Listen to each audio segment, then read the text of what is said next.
Salam uşaqlar, bugünkü izahımız 8-ci sinif 1-ci iş dəftərinin son tapşırıqları 1-ci yarım il üzrə ümumiləşdirici tapşırıqlar. Sual 1-dən başlayaq. Deməli, maye daxilində yuxarı doğru hərəkət edən cismə təsir edən qüvvələrin əvəzləyicisi 0-a bərabərdir. Cismə təsir edən ağırlıq qüvvəsi 10 Newton, ağırlıq cismin mərkəzinə yerin mərkəzinə doğru, bu deyir 10 Newtondur. Arximet qüvvəsi isə 13 Newtondur. Arximet də cisimdən maye tərəfindən təsir edir və yuxarıya yönəlir 13 Newtondur. Sonra nə deyir? Mayenin müqavimətini soruşur. Yuxarıya doğru hərəkət edirsə, deməli müqavimət qüvvəsi aşağıyadır. Yadımızda saxlayaq. Müqavimət hərəkətin əksinə olur. Bu cisim yuxarıya gedirsə, onda müqavimət qüvvəsi aşağıyadır. Və bizə deyirdi ki, bu cismin əvəzləyicisi 0-a bərabərdir. 0-a bərabər o halda olur ki, yuxarı olan qüvvə ilə aşağı olan qüvvələr bir-birinə bərabər olsun. Yazaq. Deməli, yuxarı olan qüvvə 13 Newton bərabərdir. Müqavimət qüvvəsi üzərinə gəlsin 10 Newton. Buradan da müqavimət qüvvəsini tapırıq ki, 3 Newtona bərabərdir. Elə qüvvə diaqramını qur, qüvvə diaqramını qurduq. Gələk ikinci suala.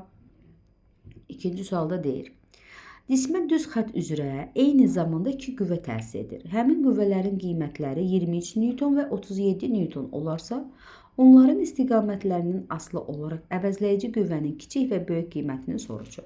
Əgər ən böyük qiymətini soruşursa, yəni əvəzləyici qüvvənin maksimum qiyməti bu zaman baş verər ki, üfüqi səthdə, düz xətt üzrə hər iki qüvvə eyni istiqamətə yönəlsin. Yəni bir cisim olsun, bu cismə hər ikisi eyni istiqamətdə yönəlsin. Bu zaman əvəzləyici qüvvə maksimum olar. Əvəzləyici qüvvənin maksimumu da əgər eyni istiqamətə yönəlirsə, bu zaman toplamaq lazımdır. 23 Newton üzərinə gəlsin 37 Newton. Bu dedər 60 Newton. Deməli, maksimum qüvvəmiz 60 Newton. Minimum qüvvəmiz isə nə zaman baş verər? Əgər cisimə tətbiq olunan qüvvələr bir-birinə əks yönələrsə. Əks yönələn zaman əvəzləyici qüvvədə çıxılır.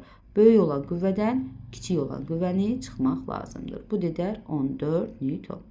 Deməli, maksimumumuz 60, minimumumuz 14 Newton. Gələk üçüncüyə. Şəkildə maye daxilindəki cisimə təsir edən qüvvələr göstərilib. Həmin cisim üçün Newton birinci qanunu ödədiyini nəzərə alaraq F qüvvəsini tapın. Newton birinci qanuna nə deyir? Deyir, ya cisim sükunətdə qalsın, ya da deyir, hərəkət edirsə, bərabər sürətlə hərəkət etsin. Bütöv olaraq deyək, Newton birinci qanunu belə ifadə olunur. Elə hesablama sistemi var ki, cisimə heç bir qüvvə təsir etmirsə və ya edilən qüvvələr bir-birinə bərabərdirsə, yəni buradakı qüvvə də deməli 45 Newtondur. Əvəzləyici qüvvə bu zaman 0-a bərabər olur və cisim ya düz xətli bərabər sürətli ya da sükunətdə qalar. Deməli, əgər bizə deyir ki, Newtonun birinci qanunu ödənsin, bu zaman bu qüvvəmiz də elə 45 Newtona bərabər olmalıdır. Dördüncü suala baxaq. Kütləsi 16 kiloqram olan arabaya şəkildəki kimi iki qüvvə təsir edir. Təcilini tapın və istiqamətini göstərin. Təcilin istiqaməti və qiymətini tapaq. Əvəzləyici qüvvənin sistemin kütləsinə olan nisbəti. Əvəzləyici qüvvə, baxıram ki, hər ikisi əks istiqamətə yönəlib. Bu zaman əvəzləyici qüvvəni tapanda böyük olan qüvvədən kiçik olan qüvvəni çıxmalıyam. Bölünsün kütləmiz 16. Bu dedər sürətimiz 16, məxrəcimiz 16, yəni təcilimiz 1 metr bölünsün saniyənin kvadratı. Bəs istiqaməti hansı tərəfə? Əvəzləyici qüvvə hansı istiqamət oldursa, bax, əvəzləyici qüvvə bu istiqamət oldu və 16 Newton oldu. Deməli, elə mənim təcilim də bu istiqamətə yönəlməlidir. Əvəzləyici qüvvə, təcil əvəzləyici qüvvə istiqamətə yönəlir. 5-ci suala baxaq. Burada da əvəzləyici qüvvəni soruşur. Newtonun ikinci qanundan istifadə edir. Əvəzləyici qüvvə dedik ki, bərabərdir MA-ya. 16 vurulsun 5. Bu da bərabərdir 80 Newton. Keçək 6-cı sualımıza. Kütləsi 1000 kiloqram olan təsir edən qüvvələrin əvəzləyicisi 2500 Newton olan avtomobil başlanğıc sürəti 20 metr bölünsün saniyədir. 20 saniyədən sonra sürətini tapın. Bizə nə istəyir? Nə axtarırıq biz? 20 saniyədən sonra sürət. Baxıram kütlə var, başlanğıc sürət var.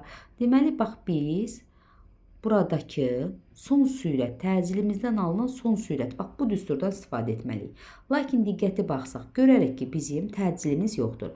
Amma bizə kütlə və qüvvə verib. Təcilimizi bu zaman taparam ki, təcil bərabərdir. Əvəzləyici qüvvə bölünsün sistemin kütləsi, o da bərabərdir. Qüvvəni verib 2500, bölünsün kütləmiz isə 1000. Bu da bərabərdir 2,5 metr bölünsün saniyənin kvadratı. Deməli, mən təcili yerinə aparıb 2,5 yazaram. Başlanğıc sürətim 20, üzərinə gəlsin, təcili tapdım 2,5, vurulsun 20 saniyə deyir. Bərabərdir. Bunu buna vuranda edir, 20-yə vuranda edir 50, 50 üzərində də 20 cavab 70 metr bölünsün saniyə. Deməli, 20 saniyədən sonra sürət 70 metr bölünsün saniyə olar. 7-ci sual. Toqquşaraq qarşılıqlı təsirdə olan 10 kiloqram və 12 kiloqram olan iki cisim bir-birinə əks istiqamətdə hərəkət etməyə başlayır. Böyük kütləli cismin təcili 0,5 olarsa, digərinin kütləsini tapın. Uşaqlar, burada yeni yanlışlıq var. Kütləni zaten verib. Kütlə yox, kiçiyin böyüyün təcilini veribsə, kiçiyin təcilini soruşardı. Təcilini tap olar. Digərinin təcilini tap. Newtonun ikinci qanunundan istifadə edərək dedik ki, kütlə ilə təcil bir-biriyle tərs asılıdır. M1 bölünsün M2 bərabərdir A2 bölünsün A1. Tərs asılı olduğuna görə. Onda yazırıq. Kiçik kütlə deyir 10 kiloqram, böyük kütləni buna M1 deyək, buna 2 deyək. Bu edir 12 kiloqram bərabərdir. Sonra nə edir? Böyüyün təcili. Böyüyü 2 hərflə işarə etmişəmsə, bax böyüyü yuxarı yazmalıyam. 0,5 bölünsün A1. Kiçiyi axtarıram. Bərabərdir. Deməli, çarçarpaz vursaq olur 10 A1 bərabərdir 6-ya. Bu zaman A1 də bərabərdir 0,6 metr bölünsün saniyənin kvadratı. Həqiqətən də diqqət olun. Bax, kiçiyin böyük ölçüdə kütləsi böyük olanın təcili kiçikdir. Təcili böyük olanın kütləsi kiçikdir. Kütlə ilə təcil bir-biriyle tərs asılıdır. 8-ci sual. Maye daxilində tarazlıqda olan cismə 10 Newton ağırlıq qüvvəsi və 2 Newton Arximed qüvvəsi təsir edir. Deyiləni yazaq. 10 Newton ağırlıq qüvvəsi və 2 Newton Arximed qüvvəsi təsir edir. Yayın elastiklik qüvvəsini tapın. Bu cisim üçün Newtonun birinci qanunu ödənirmi? Yayda yaranan elastiklik qüvvəsi bu kürəcik, bu yayı aşağıya doğru yönəlir. Bu zaman elastiklik qüvvəsi hərəkətin əksinə yuxarıya doğru yönəlmiş olur. Bizdə tarazlıqdadır deyir. Maye daxilində tarazlıqdadır. Bu zaman onda yuxarı olan qüvvələr 2 Newton və elastiklik qüvvəsi aşağı olan 10 Newtona bərabər olur.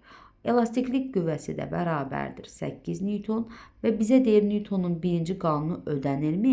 Bizə əvvəldən onsuz tarazlıqda vermişdi. Bəli, Newtonun birinci qanunu ödəyir, çünki əvəzləyici qüvvə 0-a bərabərdir. 9-cu suala baxaq. Yayın elastiklik qüvvəsinin ədədi qiyməti onun uzanmasından asılı qrafiki verib x1-i tapın. Nə zaman düz asılı idi? F bərabərdir mənfi K delta X-dir. Deyir, X-dən düz asılıdır. Nə zaman K sabit olarsa. Deməli, bu 2 santimetr məsafədə də, bu X-də də K-larımız bir-birinə bərabərdir. Buradan da bu düsturdan K-nı tapanda alırıq K bərabərdir F bölünsün X. Hər iki halda bir-birinə bərabərləşdirirəm. Yazıram F1 bölünsün X1 bərabərdir F2 bölünsün X2. Yerinə qoyub yazım. F1'imi, yəni bu aşağıdan buna F1 deyək. 5 bölünsün 2 bərabərdir. F2'miz 10 Newton bölünsün bilmirəm. X2. Artıq bunu 2 ya burada 1 yazılar, mən 2 yazdım. Deməli nə edir? 5 ilə də 10 gedər. Burada qalar 2. X2 də bərabərdir 4 cm. Deməli buradakı qiymətimiz 4 santimetrə bərabərdir. 10-cu sualda nə deyir? Üfüqi yolda hərəkət edən 900 kiloqram kütləli avtomobilə 600 Newton dartı qüvvəsi təsir edir. Yəni bu cismə 600 Newton dartı qüvvəsi təsir edir. Avtomobilin təcili və müqavimət qüvvəsi nəzərə alınmır. Təcili 0,4 olarsa, buna təsir edən sürtünmə qüvvəsini tapın. Sürtünmə qüvvəsi hərəkətin əksinə yönəlir və bizə təcili də verir.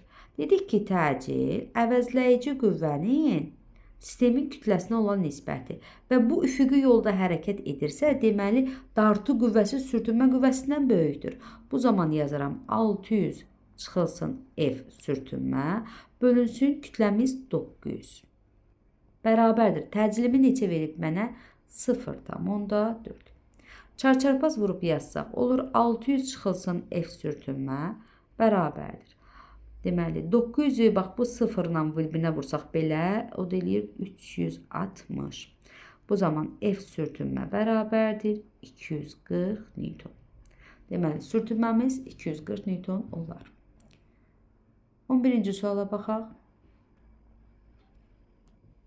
Uzunluğu 1 metr, ona təsir edən ağırlıq qüvvəsi 1 Newton olan silindr formalı taxta çubuq şəkildəki kimi tarazlıqdadır. Dayaq çubuğun qurtaracağından 10 cm məsafədədir. Deməli, çubuğun uzunluğu 1 metrdir. Dayaqdan bu qüvvəyə qədər olan məsafə isə 10 cm-dir. Yəni, bunu da metrə çevirsək, buradan bura qədər olan məsafə deyir 0,1 metrdir. Və bizə ağırlıq qüvvəsini vermişdir. Ağırlıq qüvvəsi cismin mərkəzindən olur. Bu edir 1 Newton. Cismin mərkəzindən. Bu zaman mərkəz deyirəmsə, buradan bura qalan hissə 1 metrdir, yarısı 0,5 metr. Bizə nə deyir? Suallara bir dənə baxaq. Bu verilənlərdir. Suallara baxaq. Aşağıdakı suallara cavab verin. Ağırlıq mərkəzi nəyə deyilir? Uşaqlar, bu çubuğa tək burada yox, bütün nöqtələrdə aşağıya doğru bir ağırlıq qüvvəsi var. Lakin bu qüvvələrin əvəzləyicisinin hamısı bax bu qüvvəyə bərabərdir. Əvəzləyici qüvvə deyirik ona. İkincidə F qüvvəsinin momenti, yəni bu qüvvənin momenti hansı nöqtəyə təsir edən hansı qüvvənin momenti ilə tarazlaşır? Bax bu ağırlıq mərkəzinə təsir edən qüvvənin momenti ilə tarazlaşır. F qüvvəsinin qiymətini tapın. İndi bunun qiymətini tapaq. Bax, bu F qüvvəsinin qiymətini. Nə lazımdır bizə? Tarazlıqdadırsa bu cisim, onda bunların qüvvə momentləri bir-birinə bərabərdir. Qüvvə momentinin düsturu da qüvvə vurulsun, qüvvə qolu. Qüvvəmiz var. Bunun qolu da var. Bəs digərinin qolunu necə tapım? Ümumilikdə, bax, bu 0 tam, diqqətli olaq bura, bir dəqiqə, yaşılan eləyim. Buradan bura 0,1-dirsə, digər yerə neçə qalır? 0,9 metr. Bunun da bu yarısı 0,5-dirsə, çünki tən yarıdan. Onda bu olan ağırlıq qüvvəsinin qoluna olan məsafəsi 0,4 qalır ki, bu ikisinin cəmi də 0,5, bu da 0,5. Ümumilikdə uzunluğu 1 metr etsin. Deməli, bura oldu 0,4. Elə mənə bu qüvvənin qolu lazımdır. Yazıram. F qüvvəsinin momentlərini bərabər edirəm. F vurulsun. F-in qolu 0,1 bərabərdir. F qüvvəsi digər ağırlıq 1 Newton vurulsun qolu 0,4. Buradan da alıram ki, F qüvvəsi bərabərdir 4 Newtona. Deməli, bizim buradakı F qüvvəmiz 4 Newtona bərabərdir. Gəldik 12-ci suala. 1 metr uzunluğunda olan xəttkeş şəkildəki kimi tarazlıqdadır. Yəni, qüvvə momentləri bir-birinə bərabərdir. Kub formalı cismin kütləsi 100 qramdır. Bax, bu kub formalı olan 100 qramdır. 100 qramımız 0,1 kiloqram. Bunu da ağırlığı bu zaman olur 1 Newton. 0,1'i J'ye vuranda eləyir 1 Newton. taxta parçasının, yəni buradakı duranın kütləsini soruşur. İlk öncə biz nəyə tapmalıyıq? Bunlar qüvvə qollarını tapmalıyıq. Baxaq, bu 10 sm və burada 50. Deməli, buradan bura qədər olan məsafə 40 sm. Digərinə baxıram, bu 90-da durub, burada 50. Deməli, buradan bura məsafə də 40 sm-dir. Uşaqlar, qollar bərabərdirsə, qüvvə momentiləri bir-birinə bərabər deyirik. Əgər qollar bərabərdirsə, deməli, bunların qüvvələri də bir-birinə bərabərdir. Buradan da M-i tapanda M də bərabərdir. 1 bölünsün J-miz də 10, yəni 0,1 kiloqram. Deməli, elə bunun kütləsi də 0,1 kiloqrama bərabərdir. 13-cü sual. Velosipedin pedalı tam şaquli vəziyyətdədir. Bax, bu pedaldan söhbət edir. Bax, tam şaquli vəziyyətdədir. Velosipedçinin pedalın səthinə tətbiq etdiyi qüvvə isə səthə perpendikulərdir. Bax, bura perpendikulər yönəlib. Ya olarsa, o velosipedçi irəli doğru hərəkət edə bilərmi? Cavabınızı əsaslandırın. Uşaqlar, qüvvə momenti deyirik, bax. Bu sualı qoyum kənara, bir dənə diqqətli qulaq asaq. Biz əgər, bax, bu əlimizdə olsun taxta parçası, ya stolumuzun üzərində bir kitabça olsun. Biz bunu hərəkətə gətirmək üçün, daha doğrusu fırlatmaq üçün bunun ağırlıq mərkəzini qəbul etsək, biz hər hansı bir qüvvəni tətbiq etsək buradan, bu qüvvə bunun uzantıları ilə, bax, bu tarazlıq mərkəzindən keçdiyinə görə bu kitabı ancaq irəliyə doğru aparar. Mən buradan da itələsəm, ancaq neynir? Uzantısı mərkəzdən keçir. Ancaq irəliyə doğru aparır. Lakin elə bir yerdən qüvvə tətbiq etsəm, bu cisim başlayar hərəkət etməyə, sadə əqrəb istiqamətində hərəkət etməyə. Yəni, qüvvə ilə qüvvə qolu bir-birinə eyni olmamalıdır. Qüvvə ilə qüvvə qolu. Bizə nə deyir burada? Səthə və perpendikulyar yönəlibdir deyir. Bu zaman həll edərmi? Olur, uşaqlar velosipeddə ayaq üstə durur, hərəkət etmir.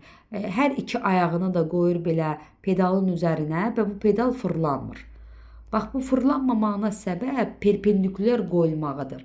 Əgər bunun fırlanma nöqtəsi buradır. Fırlanma nöqtəsindən keçirsə bu qüvvəmiz, bax, az öncə dediyimiz kimi fırlanma nöqtəsindən keçirsə, bu bunu irəli fırlada hərəkət etdirə bilməz.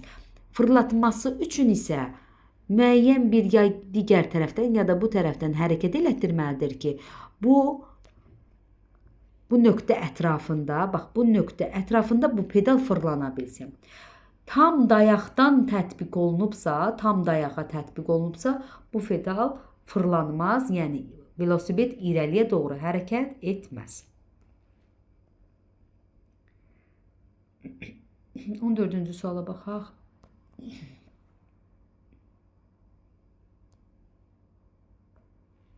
Yük sabit sürətlə yuxarı doğru qaldırılır. Nə deyir bizə?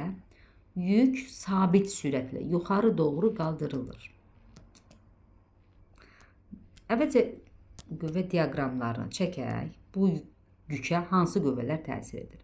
Bu yükə tən mərkəzdən ağırlıq qüvvəsi təsir edir. Ağırlıq qüvvəsi təsir edir. Bu yük maye daxilində olduğundan buna bir Arximed qüvvəsi təsir edir. Və bir də əlavə olaraq ipdə yaranan bir gərilmə qüvvəsi var. T hərfi ilə işarə edirdik. Gərilmə qüvvəsi. Və sabit sürətlə deyir, bu cisim yuxarıya doğru qalxır. Sabit sürətlə deyirsə, deməli bizim əvəzləyici qüvvəmiz 0-a bərabərdir. Sabit sürətlə. İndi verilənlərə baxaq. Görək nə deyir bizə? Şərtimiz bu. Arximed qüvvəsinin işi müsbətdir. İş dedik nə zaman müsbət olar?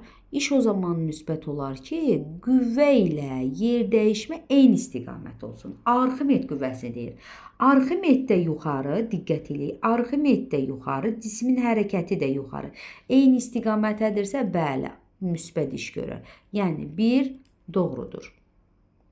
Ağırlıq qüvvəsinin işi mənfidir. Baxaq, ağırlıq qüvvəsi aşağı yönəlib, amma cisim yuxarı doğru hərəkət edir. Bir-birinə əks olduğundan işi mənfidir. Bəli, işi mənfidir. Deməli, 2 də düzdür. Əvəzləyici qüvvənin işi 0-a bərabərdir. İlk öncə dedik ki, əvəzləyici qüvvə 0-dırsa, əvəzləyici qüvvənin işi də 0-a bərabərdir. 3 də doğrudur. Suyun müqavimət qüvvəsinin işi mənfidir. Müqaviməti qeyd etməmişəm. Müqavimət nədir uşaqlar? Havada da və ya suda hərəkətin əksinə yönələn qüvvəyə müqavimət qüvvəsi deyilir. Hərəkət yuxarıdırsa, deməli müqavimət qüvvəm aşağı yönəlir burada. Bu zaman bunun işi mənfi olar. Çünki hərəkətin əksinə yönəlir. Bizə nə deyirdi? Deyir, suyun müqavimət qüvvəsi mənfidir. Bəli, mənfidir. Cisim yerə nəzərən potensial enerjisi artır. Bəli, çünki bizə deyir, yuxarıya doğru qaldırır. Potensial enerjimizin də düsturu MGH müəyyən zamandan sonra hündürlüyü artar. Hündürlüyü artırsa potensial enerjimiz də artar. Deməli, 5 də doğrudur. Cismin kinetik enerjisi dəyişmir. Bəli, dəyişmir. Niyə? Çünki sabit sürətlə sözü var idi. Kinetik enerjimiz də bərabərdir. mv kvadratı bölünsün 2-yə. Kütləmiz dəyişmir. Sürətimiz dəyişmirsə, bizim onda kinetik enerjimiz də dəyişmir. Sabitdir. Deməli, 6 halın 6-sı da doğrudur. Sonra nə deyil?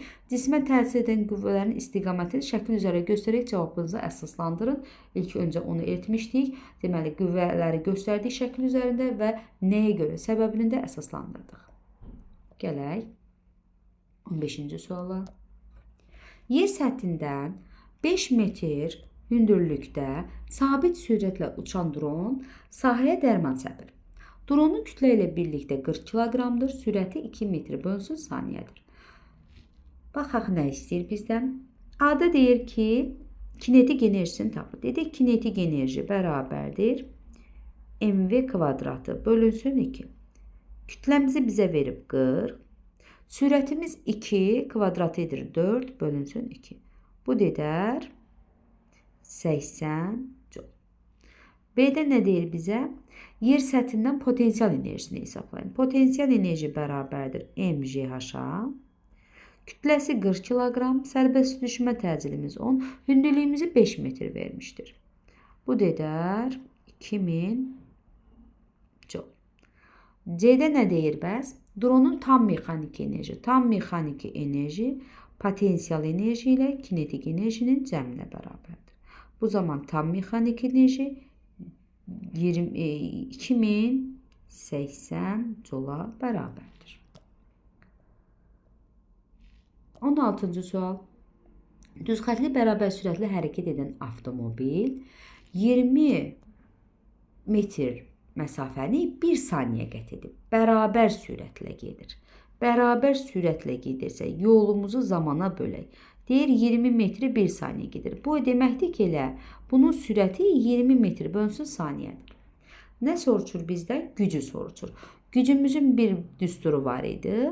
F vurulsun sürət bərabərdir. Qüvvəmiz 3,68 kilonewtondur. Kilonu da 1000 deməkdir. Vuraq birbaşa yazaq. 3680 vuraq. Bizim sürətimizi neçə tapdıq? Sürətimiz də 20. Bu dedir 736. Gücün vahidi watt. Bizə deyir at gücü ilə ifadə edir. Kitablarımızda da var. Bir at gücü 736 watt'a bərabərdir. Yəni bunu at gücünə çevirmək üçün biz bunu 736-ya bölməliyik. Bu dedər 100 at gücü. Gəldik 17-ci suala. Şəkildə təsvir olunmuş qabdakı M nöqtəsinin yaratdığı təzyiq 500 paskaldır. M-in yaratdığı təzyiqi bilmək üçün M-in üzərindəki hündürlüyü bilməliyəm mən. Hündürlüyü bilməliyəm ki, çünki bu nöqtənin yaratdığı təzyiq bunun üzərindəki maye bunu təzyiqi yaradır.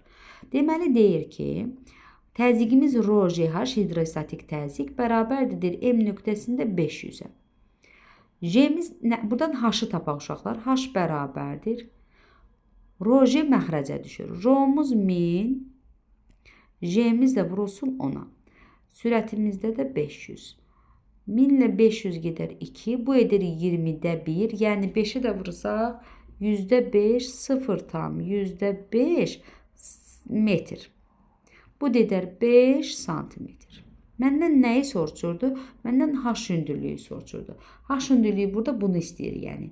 Burada da ümumi hündürlüyümüz 30 metr. Biz tapdığımızda 5. Bu zaman H bərabərdir. 30-dan da çıxaram 5-i. Bu da edər H-ımız 25 santimetr. 18-ci suala. Birləşmiş qablardakı kerosinin sütunun hündürlüyü H1 9,6 cm, digər mayenin hündürlüyü 7,68 cm-dir. Kerosinin sıxlığını verib digər mayenin sıxlığını istəyir. Birləşmiş qablarda eyni nöqtənin təzyiqləri bərabər olduğundan biz deyirik ki, hündürlüklərin nisbəti sıxlıqların nisbəti ilə tərs asılıdır. Bundan istifadə edib yazarıq. H1'imizi verib, H1'e kerosin deyib bizə, onu da deyim. H1'imiz 9,6 bölünsün 7,68 bərabərdir. Tərs asılıdır. Birinci kerosini yazmışamsa, deməli kerosini ikinci aşağıdan yazmalıyam. Rho 2'ni də soruşur. Buradan Rho 2 bərabərdir. Vergüldən azad eləyək. 100'ə vuraq. Rho 2 də bərabərdir. 768 məxrəcdə 960 vurulsun 800. Buradan da Rho 2 bərabərdir. Deməli bu dedir yuxarı 768.000, bunu da 768'e böləndə elə cavab 1000 kilogram bölünsün kub metr. 19-cu suala gəldik. Sonuncu sualdır. Yoxdur başqa. 19-cu sual. Dağın hündürlüyü 480 metr olarsa, onun ətəyində ölçülən atmosfer təzyiqi zirvəsindəki atmosfer təzyiqindən nə qədər çoxdur? Deməli, biz dərslikdə də keçdik ki, hər 12 metrdən 1 millimetr civə sütunu azalır. Yuxarıya doğru qalxdıqda hər 12 metrdə 1 millimetr civə sütunu azalır. Gəlin görək burada nə qədər 12 metrdən bir dəyişir. Yəni 480'i bölərəm 12'yə, bu edər 40. Deməli, elə 40 millimetr civə sütunu qədər dəyişmiş olar. Deyir, təzyiq nə qədər çoxdur? 40 millimetr civə sütunu qədər ətəyindən zirvəsinə fərq var. Bitdi mi? Bu 19'da. Bu qədər uşaqlar hələlik. Tezliklə ikinci hissə iş dəftərinə başlayacaq.